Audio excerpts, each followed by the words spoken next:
Makatatanggap si Pinoy gymnast Carlos Yulo ng 750,000 pesos mula sa Philippine Sports Commission para sa kanyang tagumpay sa 2021 FIG Artistic Gymnastics World Championships na ginanap sa Japan. Matatanda nakuha ni Kaloy ang ginto sa vault at silver naman para sa parallel bars. Kaya naman ayon kay PSC Chairman William Ramirez, 500,000 ang matatanggap ni Kaloy para sa gintong medalya at 250,000 para sa silver medal.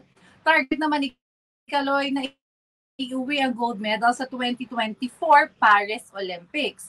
Anya, nainggit at ginaganahan siya lalo't nakuha ni Pinay weightlifter Heidelin Diaz ang ginto sa 2020 Tokyo Olympics at sinabi niyang gusto niya rin yun. Madadanda ang kinapos si Kaloy sa Tokyo Olympics kaya't marami itong pinabilib sa kanyang pagbangon na performance sa FIG Artistic. Ayan.